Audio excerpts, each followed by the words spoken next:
lots of information today, which I want to share. And also, I can hear that you want some practical tools, okay? So a lot of the language I'm going to be using today is a trauma-informed language. And yes, we can be quite cognitive, but I'm also going to, there's going to be quite a lot of practical things going on here. And in terms of safety, I'll be given a sort of dual narrative when I'm working with you.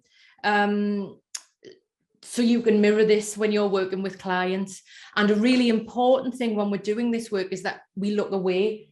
So I just need you to know now, even if you're going to do that, you may want to be seen breathing, you may not. I just want to give you a choice.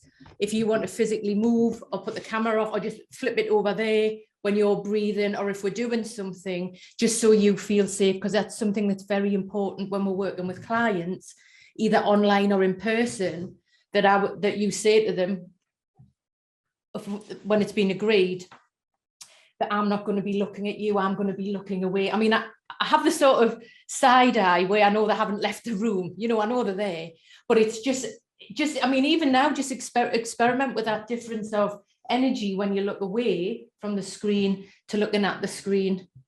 You know, there's just, it's like really full on, isn't it? Like at the front, that energy there. Dive in 3 parts today. We're going to look at the breath as the doorway to the autonomic nervous system and some practical work there. I then want to look at our embodied relationships, right? 2 bodies in the room, okay? And then at the end, we're going to touch on, it's a much bigger subject, about who's missing, what's missing when we do this work, and where did spirit go? Spirit, soul, to be discussed. Okay, so the aim of today is that we want to increase your knowledge of working with trauma in the body. Our focus is on breath.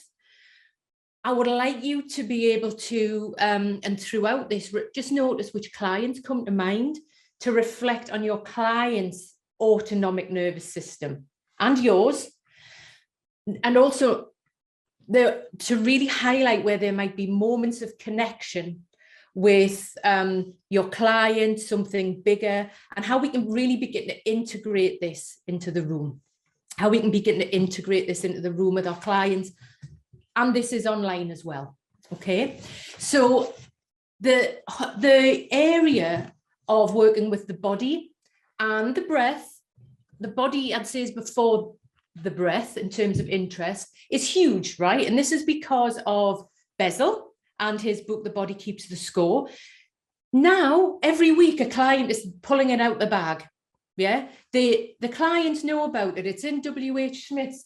They're listening to the podcasts. They're getting in touch with me saying, I've read this book. A lot of them have been quite traumatized by reading the first few chapters of the book, but they've got the book. Yeah. Going a little further back in time, Babette Rothschild's work. It's really important to keep Babette in the frame, and also Gabor's work with The Body Says No. However, the reality is there's not too much science around or practical tools in our training for how we work with it.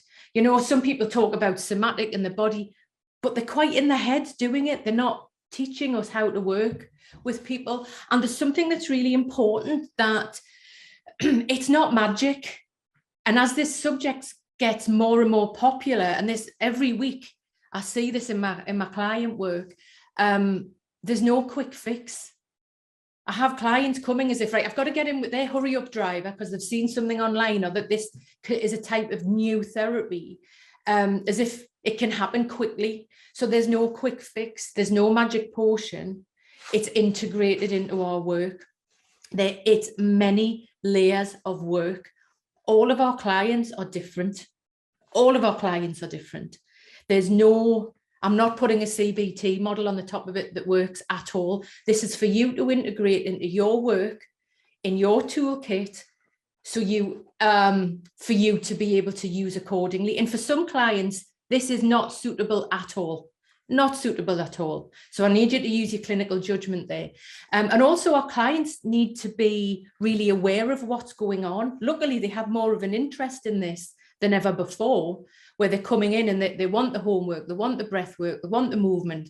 The clients need to be involved in this, and it really is over time and in your relationship that change will happen because they will feel it somatically in their body. That's why they will repeat it. There are thousands of books and things on YouTube about how to feel better. Unless you feel something in your body, you're not going to repeat it unless it feels good. And ultimately, we're talking about regulation. And actually in the media, people talk about, when words or therapy words get popular. This is another one. Lots of young people talk, I'm dysregulated or I'm regulated. And it's brilliant that this therapy word is now in general speak. However, the clients we're working with are dysregulated, and trauma occurs when choice is taken away from us. And as humans, we need choice to regulate, feel safe, have a sense of agency, and have positive self-esteem. However, we are all working with the dysregulated. And now clients are coming, like I say, they're coming to me, I'm dysregulated, my nervous system's dysregulated. And I'm thinking, God, 3 years ago, nobody would have said that. How amazing is that? So we've got to have some tools and language to work with them, to meet them with this. So whether this was the pandemic, fear, isolation, where we are in the world, we are all now, our community is working with a tsunami of mental and physical illness, bringing them together. They are not separate. Everything is connected across all ages. Yeah, children, young people, so many young people now who don't go to school or are long-term not in school. The support may not be there around neurodiversity. Shelley, I know you do a lot of work in this area and you know a lot about this space. So there's a dysregulation, and I'm so happy there's a lot of neurodiverse aware people here that you will understand this. And again, the younger people have this language. Memory of trauma and that dysregulation is housed in the body. However, the traditional approaches, it's not there about the body, how to work with it, and interventions to create a state change. How do we create a state change in the body? So really, today we're looking at the breath, really the breath as a tool for clients to access, and for the breath to be an intersection of science, mental health, good mental health, and spirituality. It's where they cross. The breath, whichever lily pad there you're more comfortable with or your client is comfortable with, just notice that. So we've got science. Some people just want to say, then people need to understand why. It was actually Zena that, I think you said something once, Zena, about, I think it was someone trying to force feed you mindfulness. Is that right, Zena, are you there? And actually you said you needed to understand, why am I doing this? When it was explained, oh, I can regulate my nervous system, I can do, right, now I understand it. Some people are happy to be just, okay, I can do this as a daily practice. And spirituality, however that may show up, the breath is the doorway, and it is a connecting space for these three areas. However, it is crucial to remember that the breath is not a crisis intervention. And there's been a shift in the breath awareness thing as well since lockdown. So during lockdown, I was quite sad, let's name my emotion, when I would see things on social media where it was sort of a piss take of people ringing the crisis team, and then the crisis team person saying, just take 3 deep breaths. And I was like, oh, gosh, right. So from it being that on social media, it's now massive. It's one of the biggest searched terms on TikTok. People are interested in breath work, but it is really crucial to remember that safety is essential when working with the breath.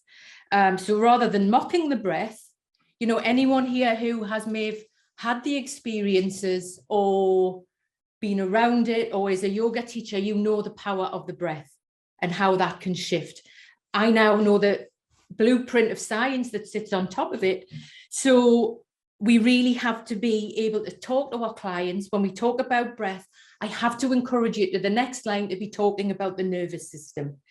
And we have to keep our language simple and straightforward so our clients understand the why. Right, little bit of a trigger warning here, right, for a Saturday morning. I'm going to play this video. These are the top trending videos on TikTok for breathwork. This somatic release of trauma started with Kim doing our sacred breathwork. Anger is usually the surface layer emotion. The most natural way for the body to release anger is to kick and scream. And being in a subconscious state, this is automatic. The body's automatic response to this emotion that's been trapped within the body. And now as the body softens, you can see her transitioning to the next phase. As Anna comes in with her mother, Isis, love, letting her know that her body is safe and ready to release it all. The shaking starts, a tremors from her head, draw right down through her legs and out her feet. As I help move the energy, release that energy out with any blockages that may be stuck. You never ever have to relive our trauma. This is a divine physical expression of the emotion that's been trapped in our cellular memory. Okay, and then here's another one.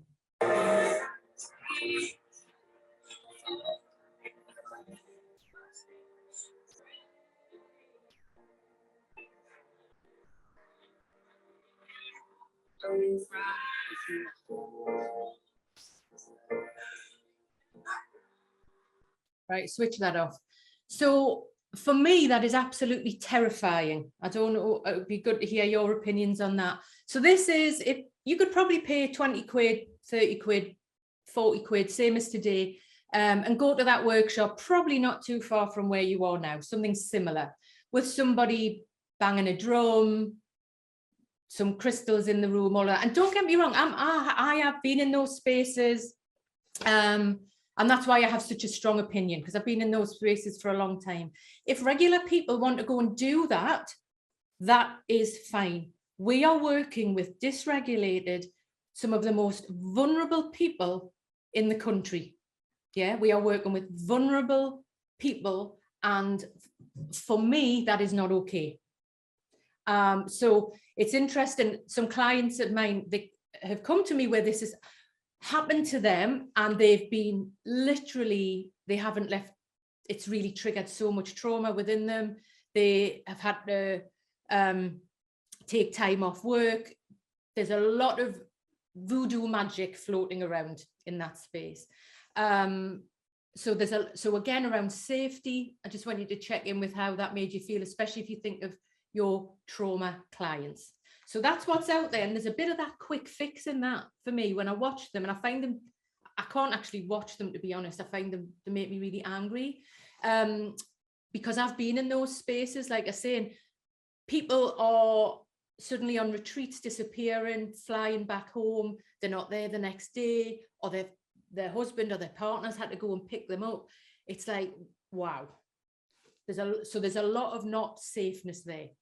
Okay, so on the other side of that, the breath, like I say, has never ever been so popular, and we all breathe. So we breathe around 22,000 times a day. It is an unconscious process.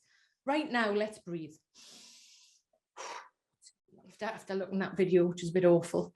Okay, so just take a breath consciously right now. Okay, so it's not a hard sell to our clients, and as it maybe used to be, and that fear that therapists have, and I could hear today around how do I start to bring it into my work, is real, because we're coming from more of a place of safety. Whereas people who are more working with the body, yoga teachers, the hocus pocus breath workers, they're less concerned about safety, because they don't know the stuff that we know that sits in that middle space. So like I said, this book on breath was one of the top sellers last year. Has anyone read this book? I don't know if anyone. Rachel, do you want to say something on that? Yeah, I found a lot of it very interesting. Obviously, they went to quite extreme levels to test things out. And but in some ways that was kind of really useful to hear the author's experience. I mean, they went to quite extreme levels, didn't they, in terms of like plugging up their can't remember whether plugging up their noses or plugging up their mouths to test the different ways of breathing. And so a lot of it I found really helpful.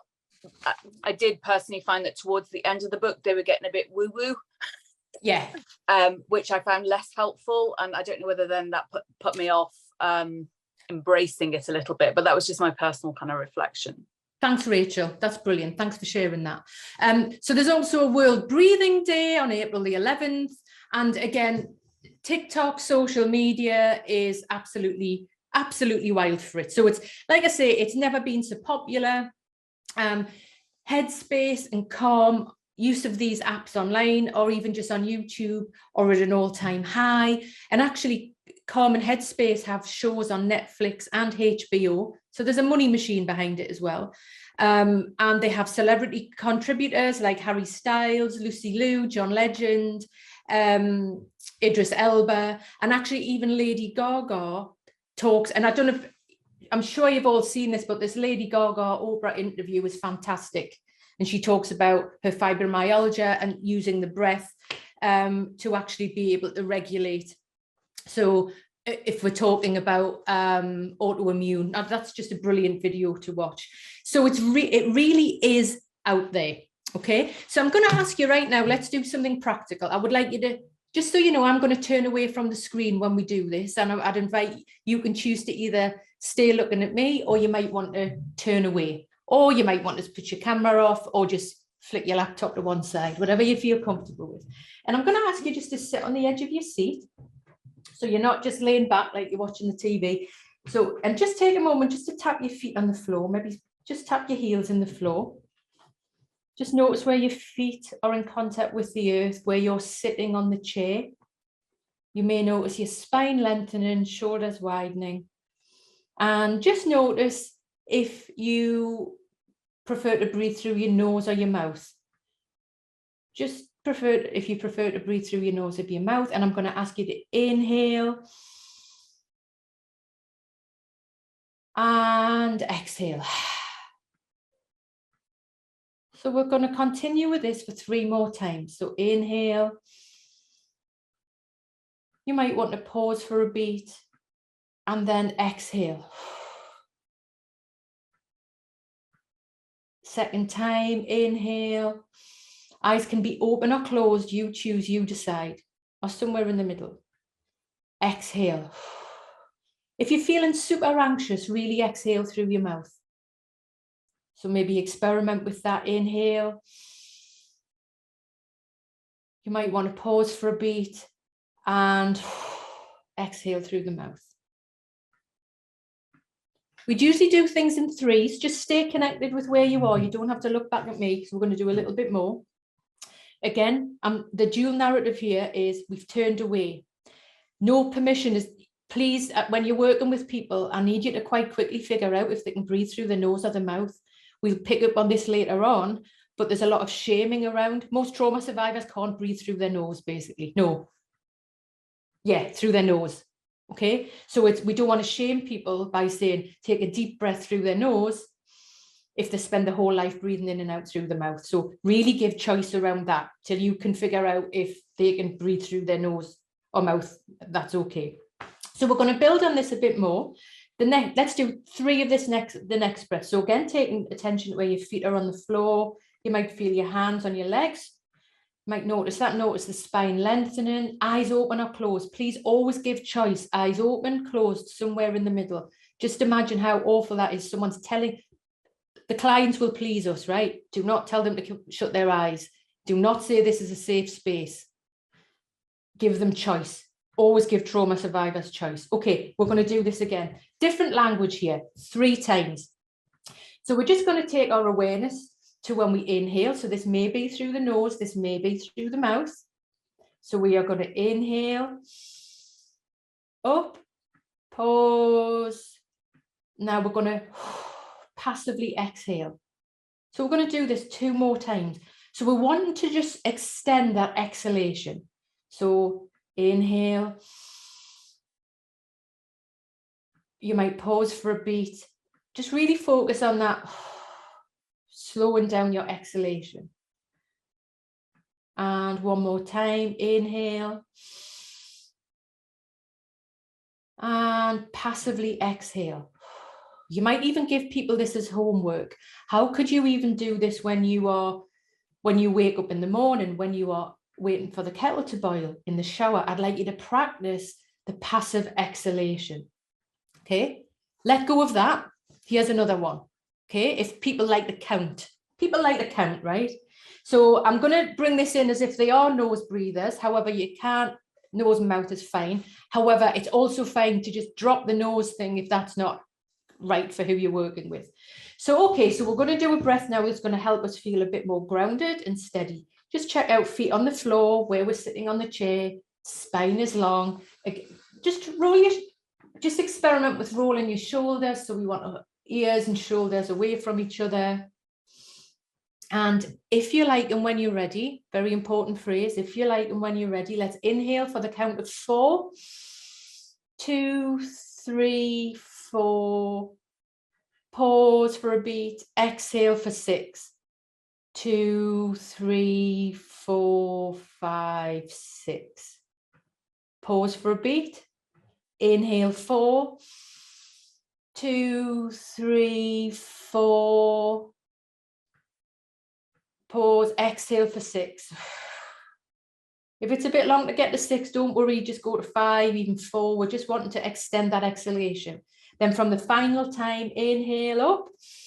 I'm raising my hand when I do this. Just watch what I'm doing here quickly. I'm in case they are looking at me, I inhale up. So I'm giving verbal clue. I'm giving physical clues. Pause for a beat, exhale. Let's do that one more time together. Just disconnect from looking at me. Inhale up. 2, 3, 4. Pause for a beat. Exhale for 6. 2, 3, 4, 5, 6. Okay, let go of that. So there's a few different variations. Just coming back in the space. Give your fingers a wiggle. It's letting go of that. Great. There's your introduction breath. That's how we start. Now, the reason, another big factor for the breath being so flippin' popular is over lockdown is this guy, Wim Hof. Has anyone done this? Does anyone do this? I'm just trying to get my thing on a gallery view. Do unmute if you have. Oh, hang on. Has anyone done this? Heard of Wim Hof? Right, so let me tell you about this guy. So he was known as the Iceman, and he's a bit of a huge narcissist, right? There's the bit. He likes hanging out in LA with the celebrities. He's done very well out of it. I like him. Good for him. And there's a trauma history there around his wife who died and how he's used the breath. And he's famous for being in cold water, jumping in cold showers and jumping in the ice with Tom Cruise. Yeah, so there's a story behind it. So it is underpinned with trauma. But he's taken this to another level. In lockdown, it was absolutely huge because people were trying to stay mentally and physically well. And also the narrative around the lungs and lungs being really important to keep our lungs healthy with COVID was very strong. What he is doing is, on a massive scale, teaching people about the nervous system, about cortisol, about the autonomic nervous system. Whether they know it or not, this is a huge doorway. So let me just show you this quick video here.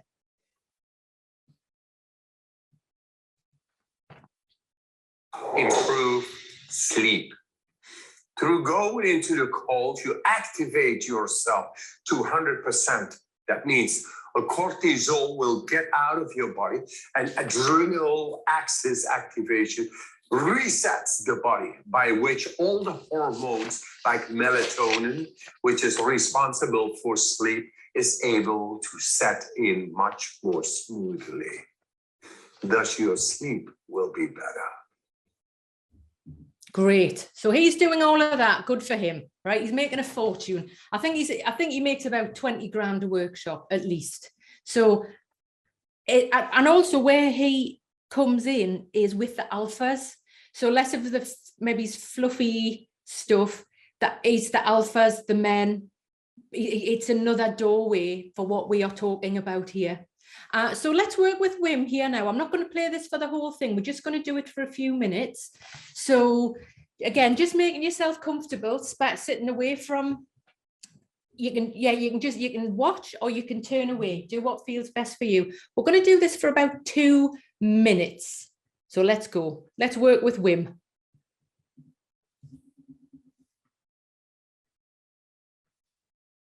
Hi guys, welcome. This is a guided breathing session. Relax to the deepest. Lie down, sit down, whatever it takes, relax. Are you ready? Here we go. Round number 1. Breathe in, breathe out, breathe in, breathe out. Just go with the flow of the breath. In, out, in, out, in, out, in, out, into the belly, into the chest, and let go. Like a wave. Make it circular. Fully in and letting go. Just keep on going. No pause between inhalation and exhalation.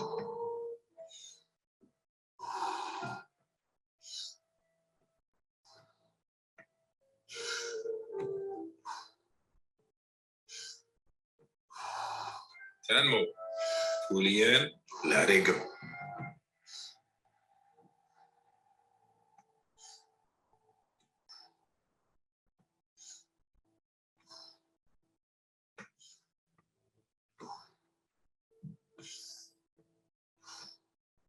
Five more.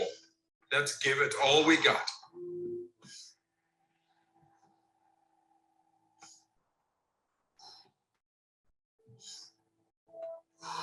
Last one. Fully in and let go. All right. 1 minute breath hold from now on. Be in this moment. Let the body do what the body is capable of doing. Be aware of your heartbeat. Slow it down and just be in this moment. Let that relaxation spread down to your toes, into your fingertips, to the base of your neck and head. You are almost there. Do you want to prolong your breath hold? Pause the video now and continue when you feel the urge to breathe. Okay, recovery breath in, 5, 4, 3, 2, 1.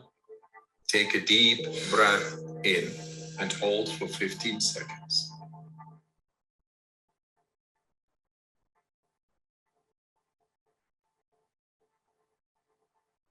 Exhale in 3, 2, 1. Let it go. So we'll let Wim go there, because that's quite difficult, that I think, to do that. I was struggling a bit. So we've done it. You've heard Wim's voice. You've seen how he works. It's a lot more not trauma informed, but there's work there. So it's like a workout. Very, very popular. And I was quite cynical at first. And then I was in between it was actually during a lockdown. Oh, I don't know how it was work, but I was working in a group when you could work with 15 people. Some people in recovery for a charity called Changing Lives.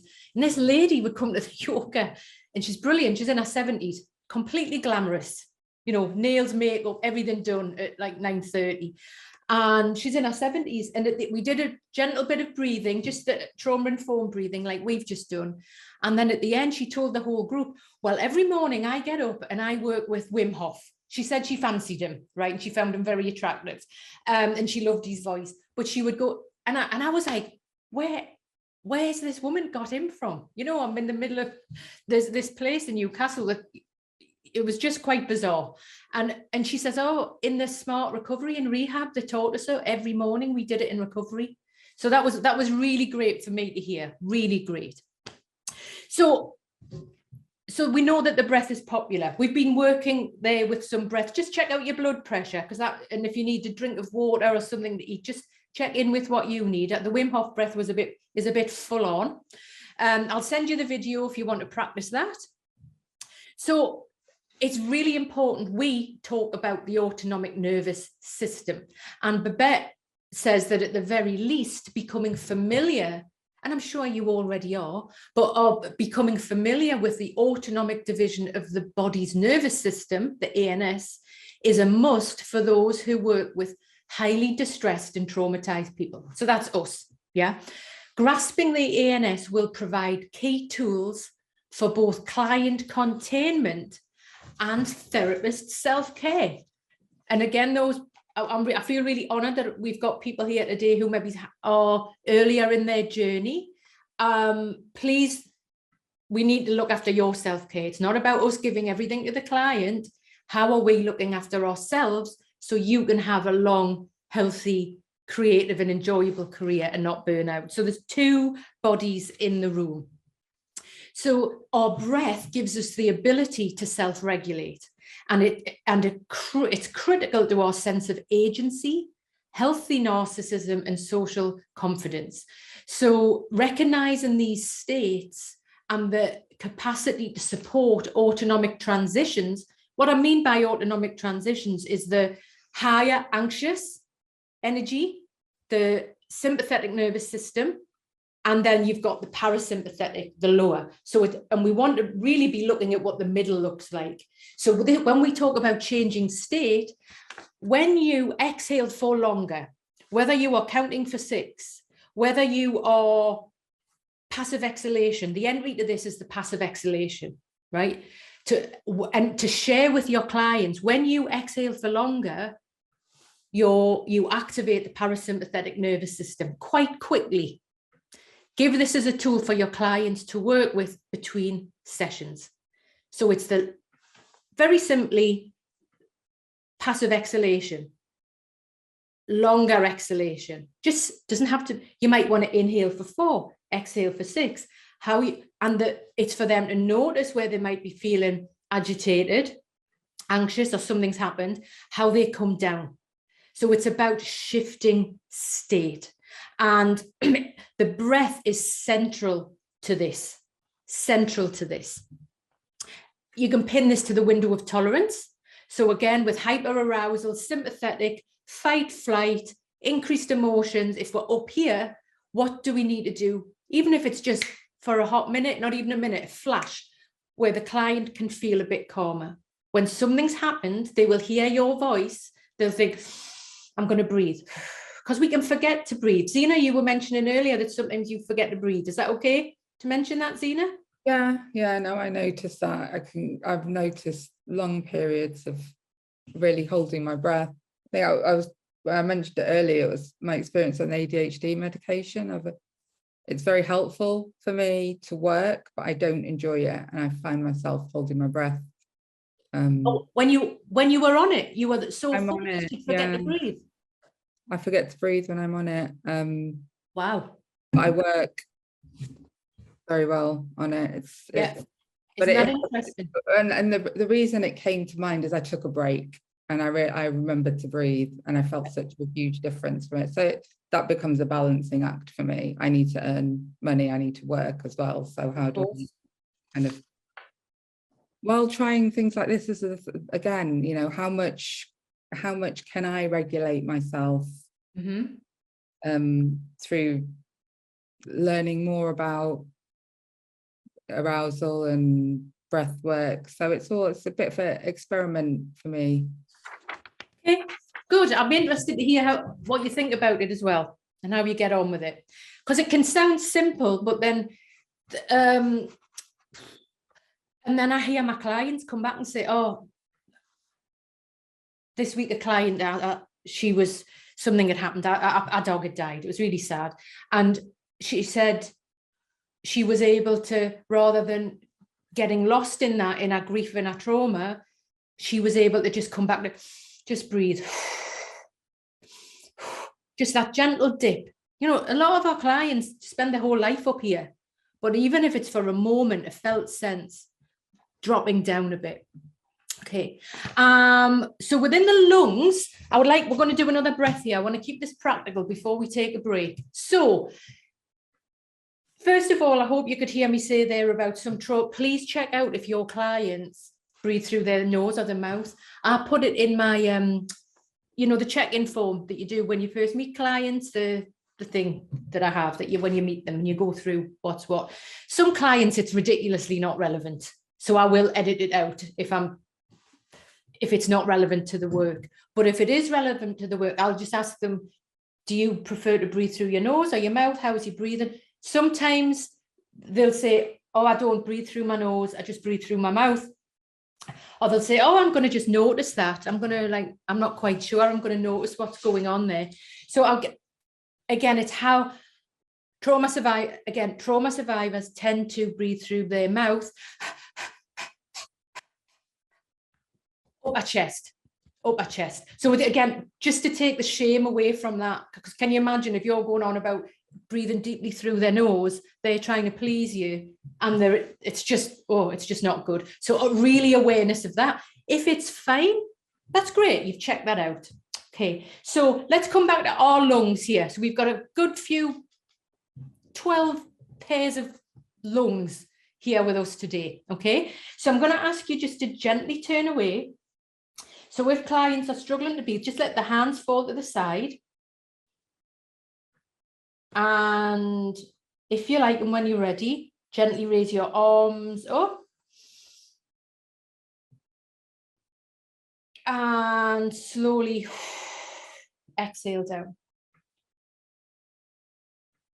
So I do this maybe the next week, or building on to that initial breathing that we did earlier on. So again, just tap your feet on the floor. We're just seeing where we are in the world. So feet are on the floor. Where am I sitting? So you may notice your spine lengthening. Experiment with rolling your shoulders. Inhale. Arms up. You've turned away. Exhale down. Even if people are, some classes I work with are not mentioning the breath, but say they want to breathe. When we do this, again, let's do it one more time. Inhale. The lungs fill, as in, and exhale down. Okay, so there is another breath I'm gonna show you now, which is where you may want to just put your hand on your lower belly. Hand on the lower belly if that feels good. If it doesn't, you don't have to touch that. You can just visualize the lower belly. And through your nose or your mouth, you choose, you decide. Inhale. And we're going to experiment with inhale and fill in the lower belly. Take a few goes on that. So we're going to deeply, so it's like the gears of a car. Don't know what gear this would be, but the gear is inhale deeply. I'm going through my nose. Fill the lower belly. Okay. Another go. Let that go. Great. Now this time, take your hands and pop your hands on your side ribs. Maybe the front side ribs. Feels a bit weird. For me, it does feel a bit weird. So I just see fish gills for some reason, but just hands on the side ribs there, just gently. And in our mind's eye, this can be quite tricky to do. We're going to attempt to inhale and inflate the side ribs. So you might notice that the rib cage expands, lifts. So give that a few goes. So inhale. Again, I'm not looking at you, just so you know you're not being looked at or observed. It's pretty tricky, this one. So really sharing that this can be tricky, or maybe it's not tricky for you. Let that go. And now fingertips to the collarbones. Collarbones up our chest. Give them a little tap. Have a little tap there. And if you like, and when you're ready, inhaling more into the upper chest. Exhale. Inhale. Exhale. So in yoga, this is called the 3-part breath. It's sort of the Victoria sponge mix, basic recipe of the breath, where we're looking at a 3-part breath. Okay, so just let the arms come to the side, gently onto the tummy. So let's take a breath together and connect them all. We're going to attempt to do this. Just know we might run out of breath. It doesn't have to be perfect. Inhale, fill the belly first. Let go.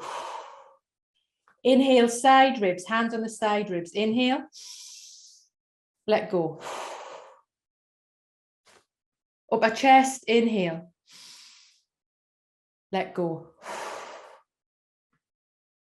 Arms by the side this time. Let's inhale. In your mind's eye, just let your hands go to your side. Eyes open or closed. Inhale, fill the lower belly. Side ribs, upper chest. Pause for a beat. Exhale. Twice more. Inhale. Lower belly fills. Side ribs, upper chest. Pause. When you're ready to exhale, exhale. One more time. Inhale. Exhale. And if you like, and when you're ready, and this is useful for people who might struggle with the 3 parts, just be aware of who you're working with. When we just raise our arms, so let's do this again. We've just put a blueprint in our brain there about how we're breathing. Lower belly, side ribs, upper chest. Arms to the side. Let's inhale. Deep breath in. We'll do this 3 times. Do everything in 3s. When you're ready to exhale, exhale. Can you passively exhale? Can we slow that exhalation down? Watching the hands come down either side, slowing down. When we do this, it inhales the 3-part breath anyway, when we move our arms. Twice more. Inhale. Exhale. And one more time. Inhale. So you may want to pause for a beat. I'll ask you here, do you want to sip a bit more breath at the top? And when you're ready, passively exhale, slowing down your exhalation. Just connecting a bit of movement with the breath. And I usually make some sort of joke about, you can do the other breath on the bus, but you can't really do this one on the bus, but you can do it if you're on a walk sometimes. So just letting people be creative about the space that they want to go in. And again, it can be waiting for the kettle to boil. Okay, so there's something I need to just be very clear with here on the lungs. Okay, and this is a bit of a killer fact to share with clients. Again, I would edit, don't go into lower belly breathing if clients don't breathe in the belly, because it's going to be incredibly shaming for them. However, if clients are able, so remember, our bellies are for our dinners, not for our breath. So we're not really filling our belly, right? It's just a point. Lungs. Look at this picture of the lungs. The lower lobes of the lungs, and there's a lot of science on this, and I've gone through all of it in the book. But what we now know is that the lower lobes has the neuroreceptors for the parasympathetic nervous system. Yeah. The upper lobes have more sympathetic neuroreceptors. So that means if I'm breathing in my upper chest, it's going to be quickly triggering. So I have a client who does a PT, where they do the thing with the ropes, right? And she had a panic attack because of the breathing. Because it then triggers this, which triggers the other stuff to our trauma when we've got into that sympathetic state. So the work is, and share this with your clients, that if we're breathing more into the lower lungs, and it takes practice, and it's not easy, to do this work. You breathing more into the lower lobes, so even just doing this, it will activate the parasympathetic nervous system. So this is the work. Also, just be aware that on one, the left lung has 2 parts and the right lung has 3 parts. It's just a random thing that I find quite interesting. Okay, so how does this then connect to the vagus nerve? Everybody's favorite, the vagus nerve. Yeah. So I will just jump on this. Actually, just take a moment. Can you just take a moment to think about your client's breathing? Just slow down from this. Could you just reflect on some of your clients' breathing? How they show up in the room, just what's going on for your clients when they even talk about when something's happened to them, getting them to notice their breath. And what happens to your breath? What happens to your breath with those clients? So the vagus nerve is, you know, and everyone's very interested in the vagus nerve. The vagus nerve is the primary nerve of the parasympathetic nervous system. I think it's been sort of redone as this like new thing that never existed since Stephen Porges, who's not a psychotherapist, and Deb Darner did this thing and sell the book. Great, I love it. You know, excellent. Well, honestly, I'm a little bit bored of hearing about it. That's the truth, right? Because actually, it is the primary nerve of the parasympathetic nervous system. However, clients come in and are super interested in it, so let's give them something to work with the vagus nerve, and it's the deeper belly breath. But ultimately, it is the primary nerve of the parasympathetic nervous system. And the vagus nerve comes from the Latin word wandering, and it's the longest and most complex nerve in the body, wandering down from the brain stem, down the back of the neck, and going in all of the major organs. So it ends in the abdomen. So again, you know, I'm saying we don't breathe into our lungs, into our belly, but the vagus nerve ends in the abdomen, and it supports emotional regulation, social engagement, the immune system. Just think about when something happens and the people have been triggered, and then the immune system, and they get ill and they get a sore throat and they get the stuff comes back to them. Healthy heart rate. Okay, and within this, there is a huge link to anti-inflammation. So let me just go into this. So, and again, I'm thinking about Rachel, with your work here around inflammation and people who are surviving from cancer. This is just crossing over with something that's happening that I'm working with at the minute. So there's some research that I will send you, right? But the research says that with longer exhalation, sympathetic activity goes down. So this is known as vagal dominance, if you apply in different models on things. So again, you can make it really complicated, but all we're doing is that. Let's do it now. Inhale, exhale for longer. However you want to integrate this in your work, do it when you're not looking at them. No one wants to be looked at, right? But it's that longer exhalation. Do the one inhale for 4, exhale for 6.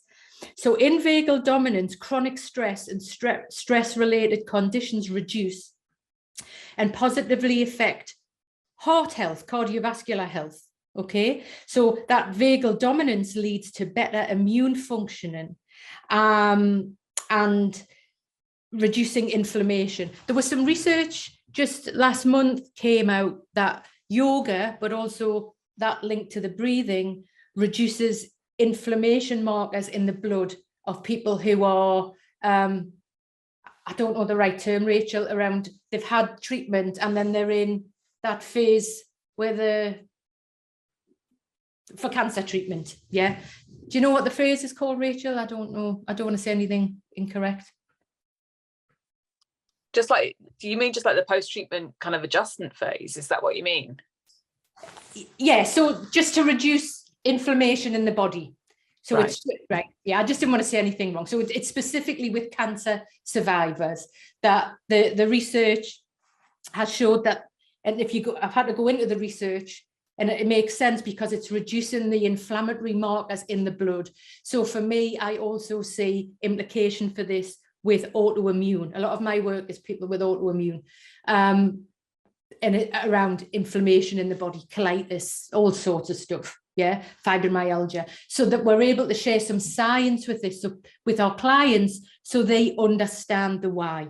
So I'll just read you this quote here from the research. So breathing techniques used in contemplative activities, for example, meditation, yoga, tai chi, include but are not restricted to slowing down respiratory cycles, shifting to longer exhalations compared to inhalations, shifting the main focus of respiration from the thorax to the abdomen, diaphragmatic breathing, or paying attention to natural breathing. So again, if people want the science, give them the science. We're looking at more of a diaphragm breath.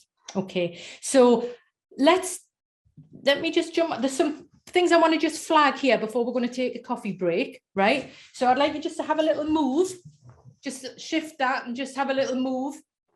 And yeah, bad breath. So here are some things that I've found out that I've been very, very interested in that are very important, okay? So yes, working with the breath has huge implications, but it's not for everyone. It can be very unsafe, dangerous and damaging. Just think of those awful videos I showed you at the beginning, right? So we must hold this in mind as therapists. Trauma, emotional stress and illness, COVID, COPD. Lots of people are unable to take full breaths. Yeah, all yoga that you see in the world, right, prioritizes breathing through the nose rather than the mouth. I was shocked to discover that, I think I've got a picture of this. Can you see these pictures here? And it's the book that Rachel, that we mentioned earlier. I was shocked to discover that there's a huge trend. Maybe you've done it. That this book's got people taping their mouth shut when they sleep to train themselves to breathe through the nose. Again, regular people want to do that. Crack on, great. Not okay for the people that we're working with. So there's a lot of pressure to nose breathe, and it can be very shaming, awkward and uncomfortable, leaving people extremely vulnerable. Trauma survivors have many, many layers of psychological defenses in place to protect them. Removing these too quickly can result in significant destabilization. That's why I encourage anyone who sees anything like that in a room, like those videos I showed you, to run for the hills. Run for the hills. Yeah. So let me just give you a little bit here. Very important. Right. Okay.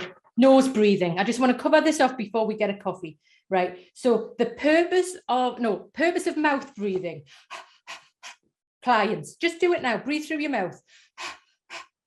Shorter breath. You know, I asked a client the other day, a trauma client, trauma survivor, how was she? And she said, oh, I'm always short breathed. I'm always short breathed. So from an evolutionary perspective, mouth breathing, it's an emergency response to acute stressors or threat. It's fight, flight. Blood rushes away from the brain, from the digestive systems and the organs to keep us safe, right? The upper chest muscle, and this is where the upper chest muscles come in. Mouth breathing fills the upper lobes and mid lobes, not those lower lobes with the parasympathetic good stuff in, right? So these lobes have a higher concentration of sympathetic nervous system receptors, those nerve endings at the top. I'm just repeating this so we've got this in place, yeah? So when they're activated, that's when the flashbacks happen.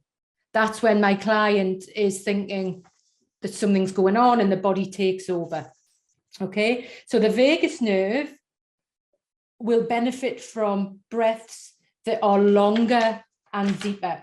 There's a link here with mouth breathers and sleep. So if your clients are then sharing with you about their breathing through the mouth, ask them about their sleep, because due to the connection between mouth breathing, think of your clients here, and the sympathetic nervous system, clients may struggle to sleep. So this can result in worse anxiety, fatigue, and increased blood pressure. So just get curious about this. Get curious. Whereas nose breathing is an optimal breath for the diaphragm that's pulling. Ed, breathe with me now. Just before we take a break, just turn away deep, breathe deeply into your diaphragm, into that lower belly, right? So it pulls air deep into the lower lobes of your lungs. So the lower lungs have that higher concentration of parasympathetic nervous system receptors and nerve endings. So that helps us balance the sympathetic nervous system activity and corrects the fight, flight, freeze response. When breathing diaphragmically, I can't say it, right? Through the nose, again, do it now. I'm assuming, and actually just to correct this, if you're working with clients who don't use their nose, get them to sip in through their breath, through their mouth, slowly, like they're smoking. And a lot of people I work with, especially in recovery, some of them still smoke, but the ones who don't say that's why they miss smoking, because that was the only time they were able to take a deep breath, which I found very fascinating. Yeah, so there's a lot going on there. And just a quick thing before we take our break, it's nitric oxide. So for the people who want more science, it's very interesting. So breathing in the immune system. Nitric oxide is a gas that we use to regulate. It regulates the immune system, fights virus, regulates blood pressure, and it aids balance, coordination, and muscular control. It is produced in high amounts in the nose.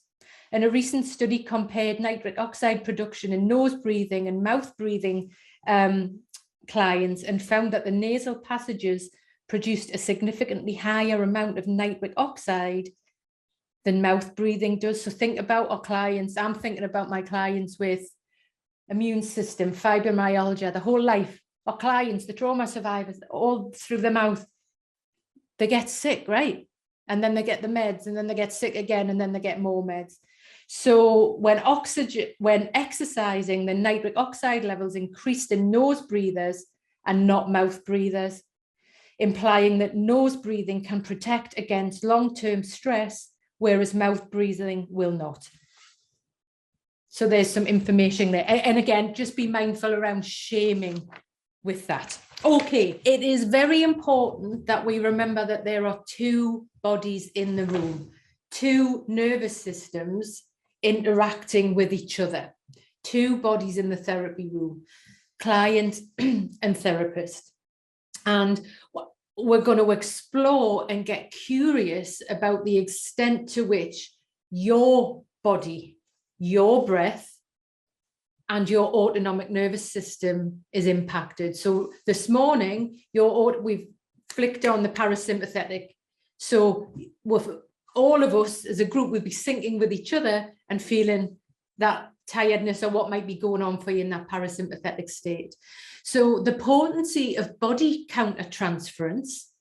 So I'm just bringing this in, right? So we've got, obviously you've got transference, and we've got the countertransference. So it's about what we are feeling, what you feel when you are with the client. Think of a client in supervision and that client comes to mind. So that, what is your body countertransference? How does it manifest within your breath?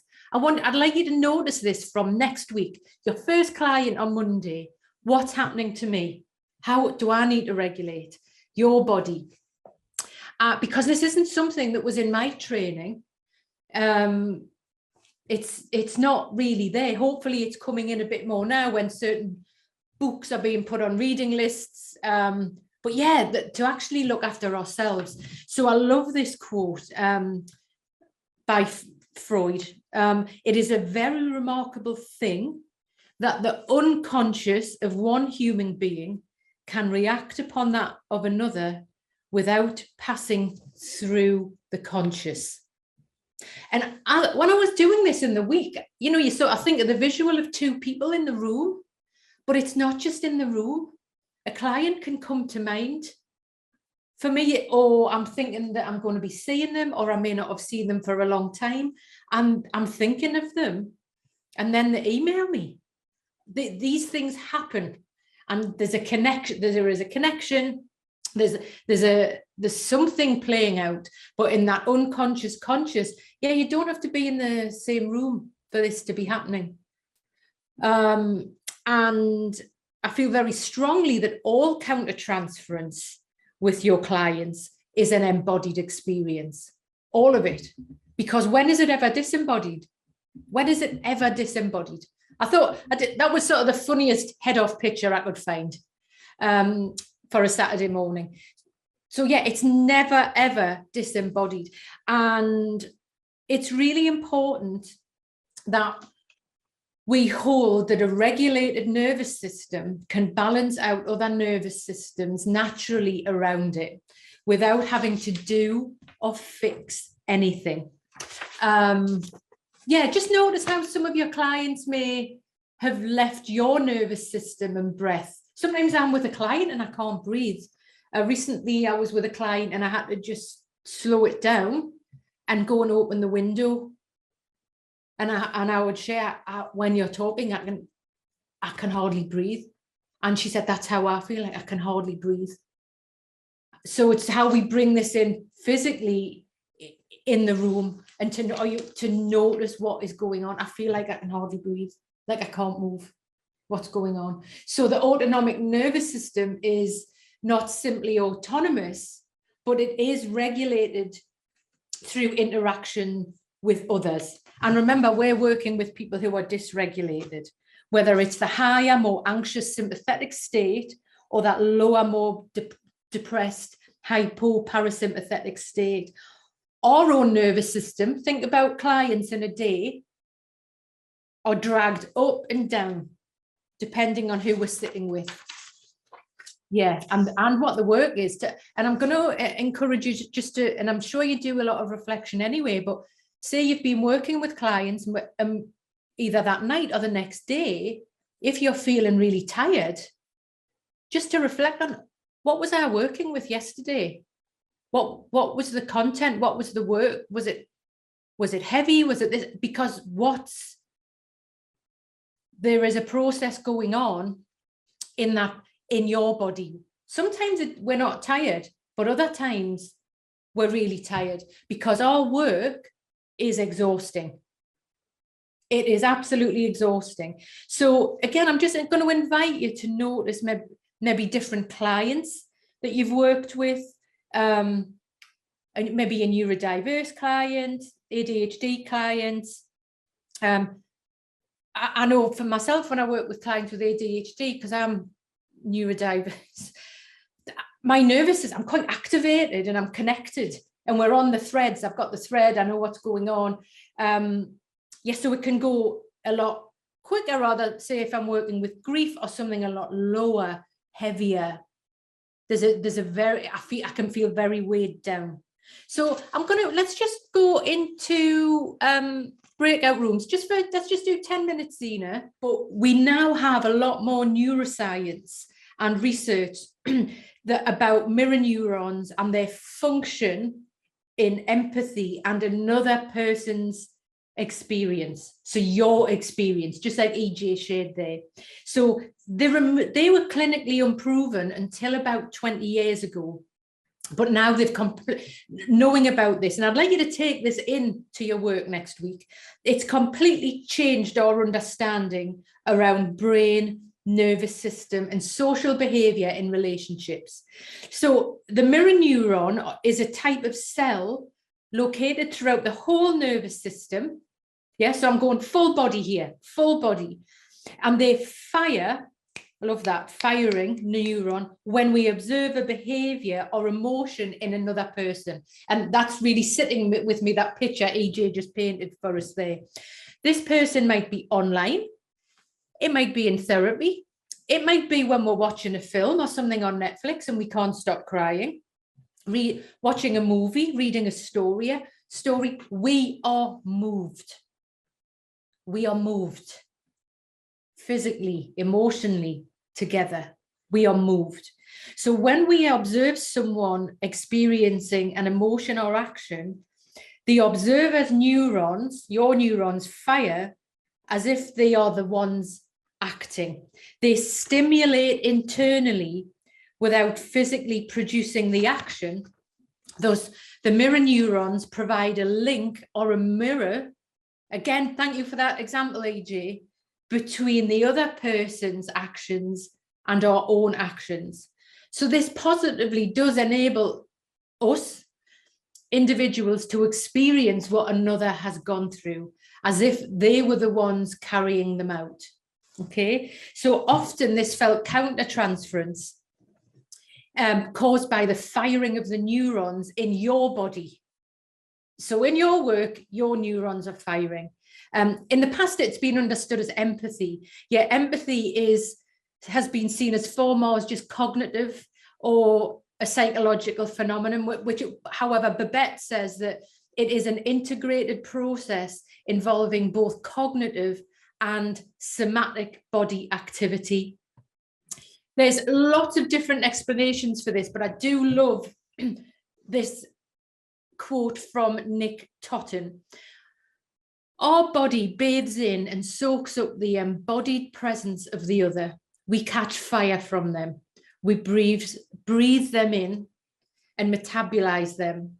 We reverberate to their rhythm, and our rhythms shift to echo them.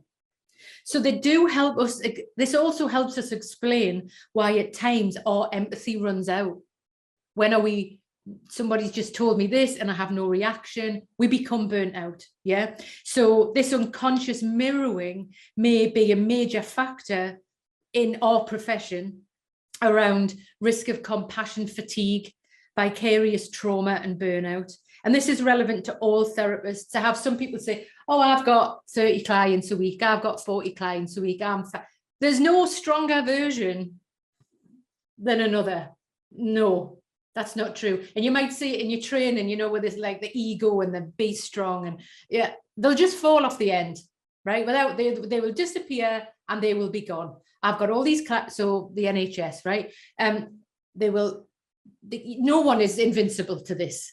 Your body is completely part of this process, this autonomic mimicry, autonomic memory. But there's something in these moments that's, so there's a little health thing around that, and also some neuroscience, but also these moments, like AJ just mentioned there, they're called charged moments. So just think, I'd like you just to reflect on clients, moments, things that come up, who's coming to mind. There's often a charge around these moments. There's some energy, there's a connection. Yeah. And Michael Soth writes that reflection on countertransference often boils down to a contemplation of these charged moments in the relationship. Charged moments in the relationship. So there's something going on. Eric Byrne called this charge, or this energy, physis.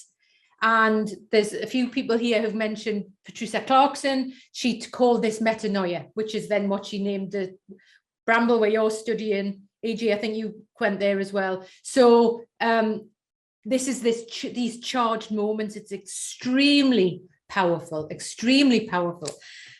So noticing them, but also I just want to go in just before we take a short break. There's something that's really important to mention here, because as therapists, we want to avoid them sometimes. And I really have to encourage you to notice them. These charged moments in your therapeutic relationship, that when we want to be working it, especially in an embodied way and a somatic way, that the countertransference, you can't do that and not have this, right? It's like the sun and the moon. Working in this way and being aware of this countertransference, like we just said there about AJ's experience, it is messy, it is confusing, it is shameful to you, to me, right? It's non-linear and it's pretty complex, okay? So these are examples that have happened to me, right? So when this is happening real time, like, and I just notice what's coming to mind, right? What goes through my mind and what has is, oh my gosh, what is going on here? That moment where you think, oh shit, right? What's happening here? And these, for me, I'm thinking, is this really happening? In the moment, right now, is this actually happening? And also, what the hell do I do next? Right. So it's really what we are feeling, having awareness of the breath. What do I do?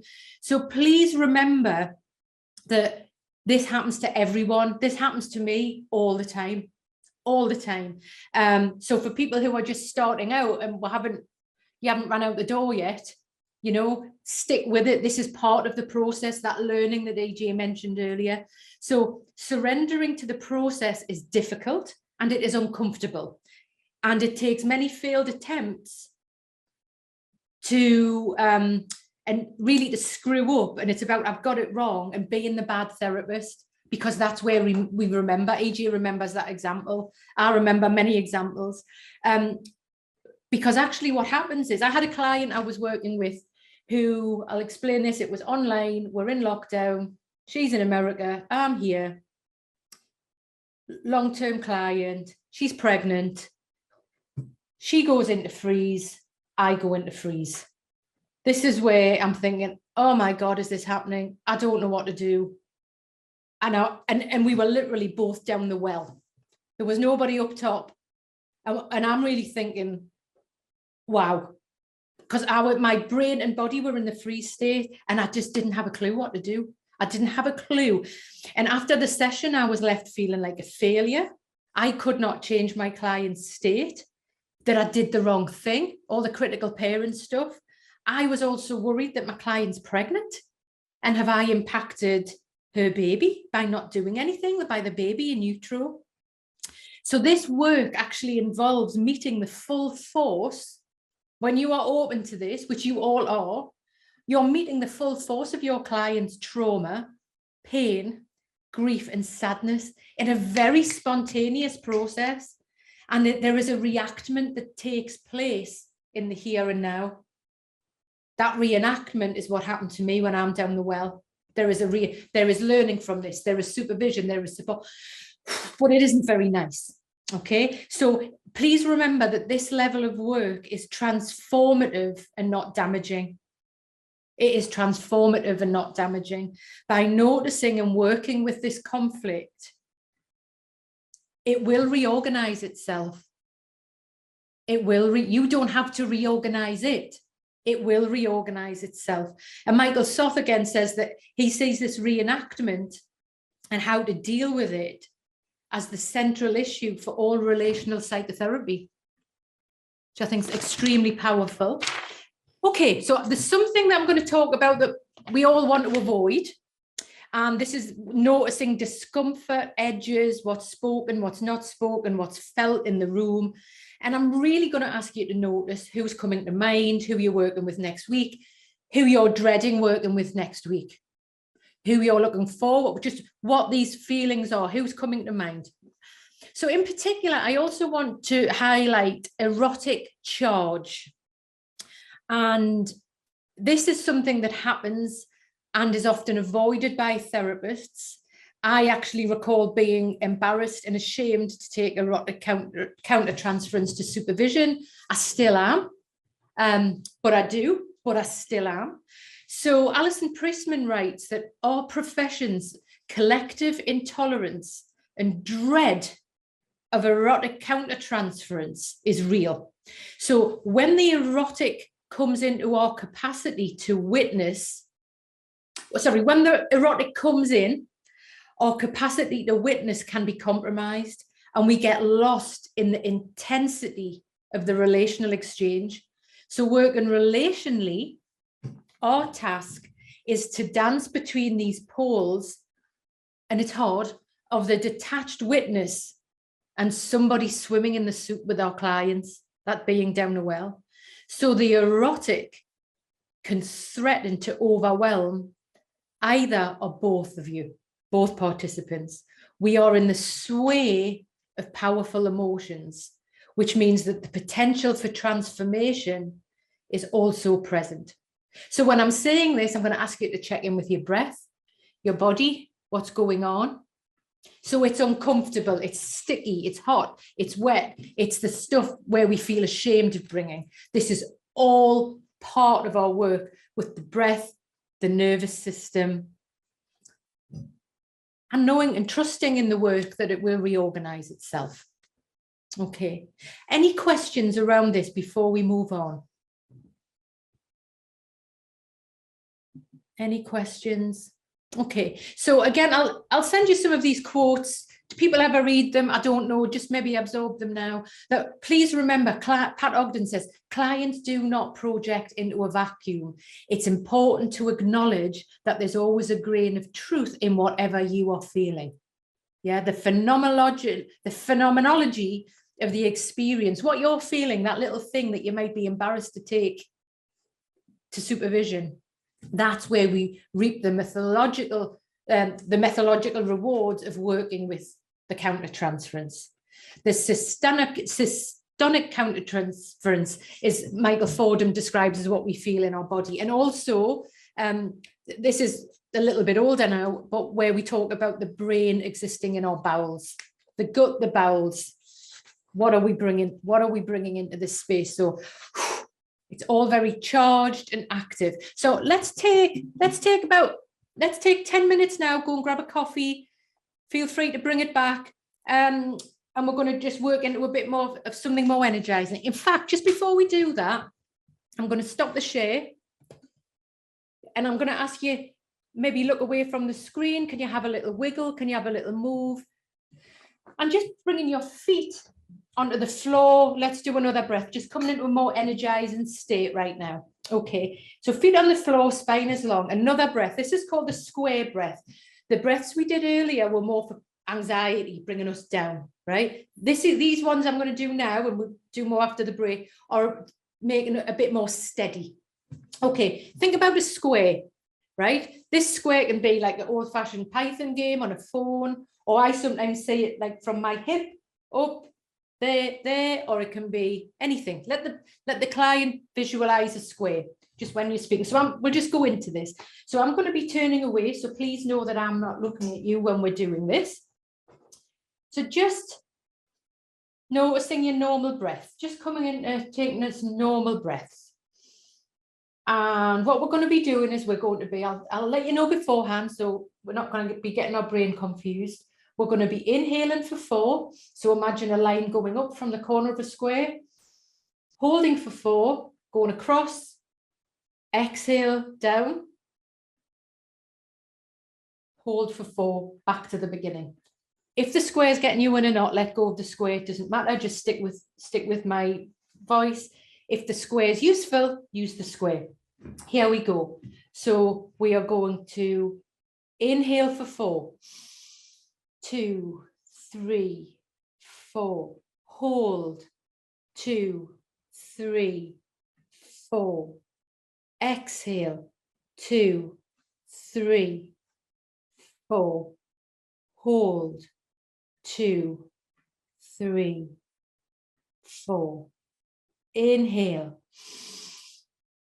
3, 4, hold the breath for 4, 3, 4, exhale, 2, 3, 4, hold with that empty breath, 3, 4. We'll do this 2 more times. Inhale for 4, 2, 3, 4, across, hold, 3, 4, down, exhale, 3, 4, hold the breath, 2, 3, 4.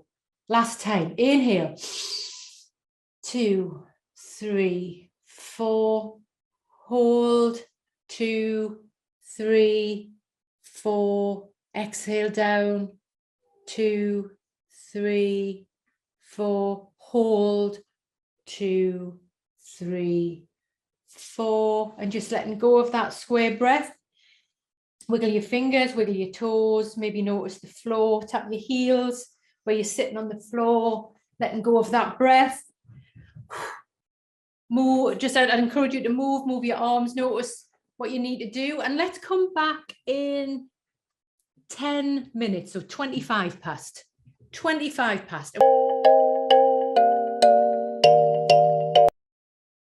Hi Shelley, welcome.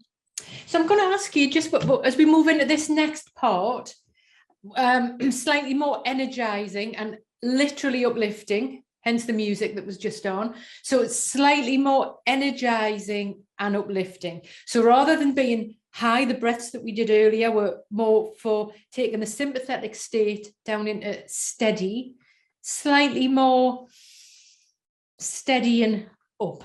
Okay, so we've done the square breath that is slightly more energizing.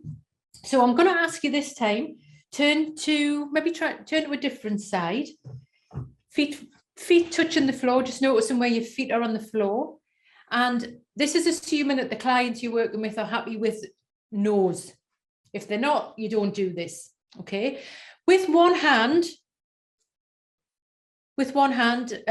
trauma informed, I don't use left and right, just because it can be quite confusing for people. So I'd like you just to, you can have a look at the screen if you want, but your thumb, I'm using my right hand and I'm putting my thumb on one nostril and then the first finger on the other. So I've got an on-off switch. That's it. On-off switch. Okay. So I'm turning away. I'll be forward and a bit off. So I'm not looking at you, but you can see what I'm doing. So I'm going to ask you, sitting on the edge of your seat, toes on the floor. Take a deep breath through your nose, exhale through the mouth. Just do that a couple of times. Now closing, I'm going to close that right nostril. Close the right nostril. I'm going to ask you to inhale deeply through the left. Pause. Now close the left, open the right, exhale. Now, keeping the hands still, inhale deeply through the right. Pause at the top. Close the right, open the left, exhale. Down. Deeply inhale through that left. Close the left, open the right, exhale. Pause for a beat, deeply inhale. Pause for a beat. Notice when your body's ready to exhale, closing the right, opening the left, exhale. Eyes open or closed, you choose, you decide. Or somewhere in the middle. Inhale through the left, up. Awareness maybe up to the ceiling, the sky. Closing the left, opening the right, exhale down. Maybe awareness to where you're sitting, to your toes on the floor, down to the earth. And again, inhale deeply through the right nostril, awareness up to the ceiling, the sky. Closing the right, open the left, exhale. Awareness down to the floor, your feet below the earth. Twice more. Inhale up. Pause. Close the left, open the right, exhale. Final time. Deeply inhale through the right. Pause.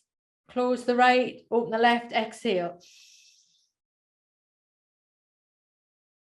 So just letting the hands drop, eyes open or closed, but maybe tuck your chin in a little bit to the chest, lengthening the spine.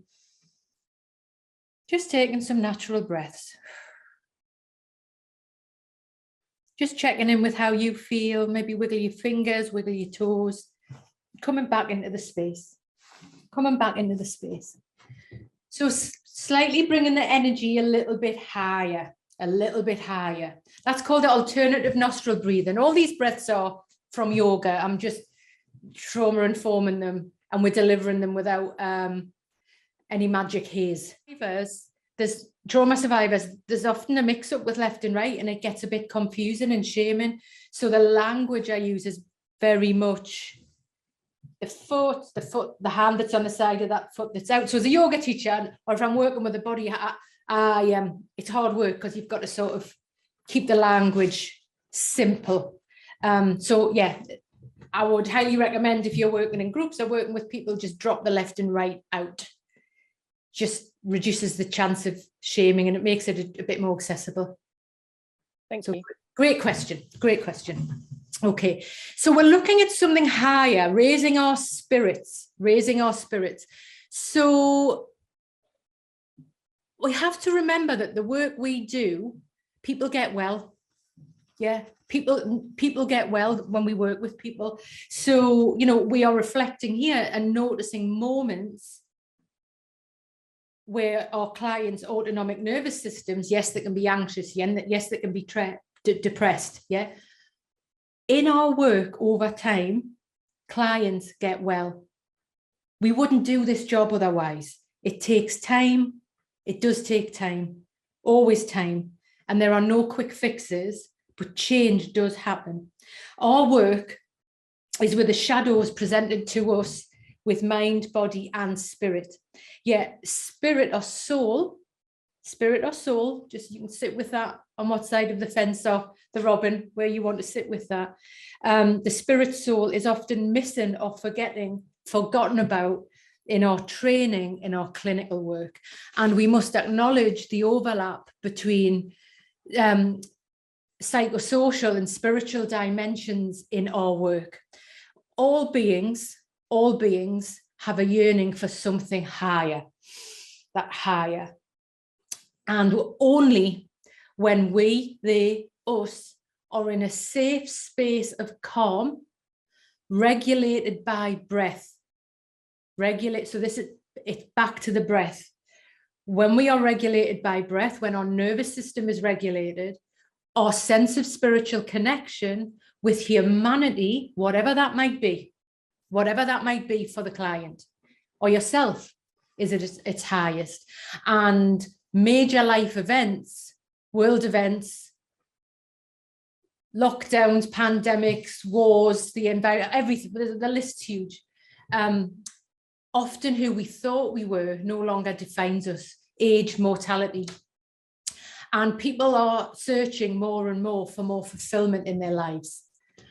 I love this quote from Maya Angelou about spirit soul, that actually when things were very bad, his soul just crawled up. Let me read this out correctly, not off that. When things were very bad, his soul just crawled behind his heart and curled up and went to sleep.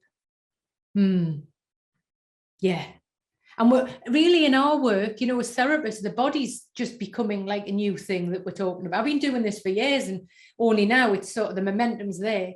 We are a good way off. People talk, this is me, I will keep doing this, but where we're talking about the spirit and the soul as part of our work. And I'm connecting this directly with the body, directly with the breath, and directly with the nervous system. Because little permission has been given to us to explore a person's spiritual life and what might be important to them. And this need and their needs in our work as therapists. The predominant theory has always been the mind as the governor, quite masculine, of how things are. But I believe that the spirit or the soul has been hiding behind the body all the time. It's there all the time. So just as Maya described, but we do change. And Clarissa Pinkola Estes talks about one of her stories in her book, The Women Who Run with Wolves, which if you haven't read it, is the only book I'd ever recommend for anyone to read. And one of her stories, La Loba, and is it La Loba Spanish for wolf? I think, I don't know. Does anyone speak Spanish? Maybe he's put it in the chat. That babies are born wise with instinct. They know instinctively what is right, what to do. And there is a point when our clients know in their bones what is right to change, to come to therapy. And over time in our work, our clients' nervous systems begin to feel more steady, less extreme from the shifting from a hyperarousal state to a lower, more depressed state. So it's in a moment, in a flash, there's a middle place, something lighter. They experience what the window of tolerance feel like just for a second, to feel calm, maybe peaceful, to connect with something that's in their story, in their narrative. Just think about what your clients may bring, where they feel safe, whether that's nature, whether that's with an animal. Oh, and it's always different. It's always different. They start to notice their nervous system, safer places, people, nurture and have compassion for themselves. And this is only the start. These spaces might be familiar to them or completely new to them. So they might start going to the gym or a yoga class and enjoy that. They might never have been to these places before, but we are witness to this in the work that we do, So in our therapy rooms, this is where the signs of the spirit and soul show up. They will always show up. So whether this is religion, and religion has many different meanings, or more spiritual, and we'll explore this in a second, but we see it. And the quote by Viktor Frankl that I'm sure you're all very familiar with is, in some ways, suffering ceases to be suffering at the moment it finds a meaning. There is change that happens. Nick Totten says that as human beings, we are inebriated body, mind, and spirit. And on the whole, we find these conditions hard to manage, very hard to manage. Carl Rogers, the founder of Person Centered, highlights really existential questions with clients about their journeys and that they have survived and they have options and choice for change, and asks, what is my goal in life? What am I striving for? We move through. My work is about highlighting wellness, healing, what we need to do. But yes, we bring science in. The breath fits with this. When we feel steady, So the voice of the soul, there is always an awakening when there has been a crisis in our lives. You will think of your clients when they change, that energy is different. You're not as tired with them. A spiritual emergency or some breakdown happens, and there are moments when people who have never believed in God or any higher power, religious or spiritual, something that bad happens and they fall to their knees and cry, God, please help me. And darkness will always lead to light. We see this every day in our work, every day. And we have to sit in a lot of darkness. So there's a lot of research around spirituality, religion, and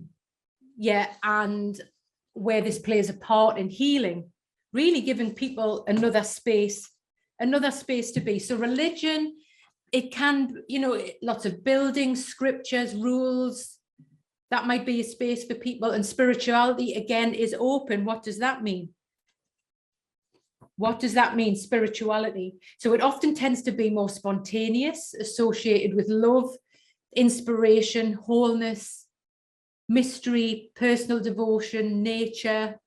Wildness is often very important in our work. How we regulate. Think about the spaces where you can regulate, where your clients regulate. Is it swimming? Is it being at the beach? Think about the spaces where your clients regulate. So this is a really, really big area, but the path to spirituality for most people has involved struggles, suffering, and pain. Yet what they get from this is a sense of peace, wholeness, and balance, often including the breath. Most spiritual activities include movement, and again, this can be walking, dancing. They're getting a bit of serotonin. They're moving their bodies, moving their fascia, breathing, regulating. Okay. So this can appear in many different spaces. Yeah, tiny sparks that I'd like, these charged moments. Please just reflect on who's coming to mind here. When they regulate, when they're more steady. This might be when therapy's ending as well. So there's emotion there. Joy, wonder. I'd like you also to reflect. We don't have much time. This is a hugely big area, and I run this as a separate workshop. Water plays a big part in a lot of narratives for people when they are getting well. It appears in lots of my work. And each time I enter the room, I'm often a little bit shocked that, oh, there's the water again. And water comes in many forms. What its meaning is for the client. Whether it's religion, whether it's swimming, whether it's being near water, the healing power of water appears in many narratives of change.